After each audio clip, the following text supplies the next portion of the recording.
I was 4 years old. As I recall, it was in the summer or fall. I had been having difficulty breathing, and in the evening I was taken to the emergency room by my mother and father. This wasn't unusual. I averaged a trip to the hospital at least once every 2 weeks. On one occasion I distinctly remember listening to a doctor advising my parents to stop caring for me and to let me die, telling that I was not worth taking care of due to the extremeness of my asthma, and would be dead by the time I was age 9. Anyway, I was laying on an examination table. My parents were to the left of me. The door to the room was closed and I was in extreme pain. Every breath felt like burning razors were tearing through my lungs and throat. I don't remember the moment I stopped breathing, only, all of the pain stopped and I found myself in a vast place. The air, if you could call it that, was filled with an unearthly white light. The place seemed to expand for all eternity. I do remember a being of light, God, standing near me. It was looming over me like a great tower of strength, yet radiating only warmth and love. Its first words sent a shock through me, "Bobby, I'm sorry for the pain this meeting will cause you. When I created the universe, I put rules and limitations in place. Every time you come here, it changes you, because this is your second time here.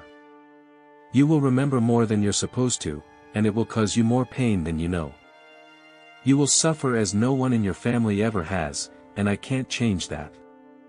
As those words were spoken, if that's what you could call them, I caught glimpses of my life and felt pride, love, joy, and sadness, all pouring into me. Each images was of me, but from the standpoint of a being standing with me or looking on. I remember the conversation going on for an eternity, but in reality it only lasted a minute or two at the most. I remember a white light that seemed to pulsate, and understanding that it was some kind of extension of God. It stored the moments of every moment and life. It allowed a mortal to experience them. If I was to label this, I would call it the Book of Fate, that contains all that has, is, and will be. Somehow I felt the light from that device and God merged to become one with me. I saw my life, all 128 years of it.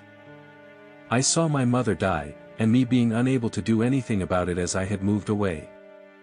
I saw my sister struggling with depression and worse due to a rape she experienced in her mid-20s. I saw my father die a few years after my mother. I saw a home I'd built for my family, in a place halfway across the country. This home was far away from my home. I also experienced the final moments of my mortal life. I was in a bed, I don't know where, my children and grandchildren were there with me. I remember thinking, it's finally done. I remember feeling a horrible wave of sadness rip through me as I thought of my daughter who had died before me. And then I remember thinking of my wife.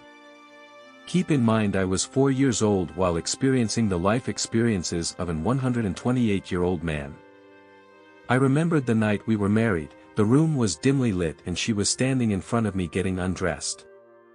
I remember seeing a strand of gray in her hair and then looking back on that moment, realizing how in that moment I had been reborn and everything was worth it. Then I realized I'd be able to see her and my daughter again, and gave in to death for the final time. That wasn't the end though. I was shown the consequences of my life. Thousands of people that I'd interacted with and felt what they felt about me, saw their life and how I had impacted them. Next I saw the consequences of my life and the influence of my actions. I saw people reading my books, teaching lessons to children that I had taught them. I remember waking up confused and trying to deal with everything. For a long time afterwards I struggled to deal with what I saw. Every time my mom got sick, I wondered if it was time for her to die. I tried to always be strong, and in time eventually came to blame myself for my mother's oncoming death and sister's oncoming rape. I couldn't deal with the things I had experienced, and it took nearly 29 years after this before I could begin to stop blaming myself and accept that I had nothing to do with those things. At the time of this writing, my sister was raped years ago. She got pregnant and then had a miscarriage. My mom had Alzheimer's and stage 7 dementia, and is not expected to last another year. She entered the final stage about the same time I signed up with Teach for America and ended up halfway across the country. My father is preparing for my mother's death and working on finding his final home, before it's his turn to die. As for me, I've been teaching for 14 years and have worked with nearly 10,000 children. I've also begun to write a book and the occasional article. I now live halfway across the country and have begun to consider dating.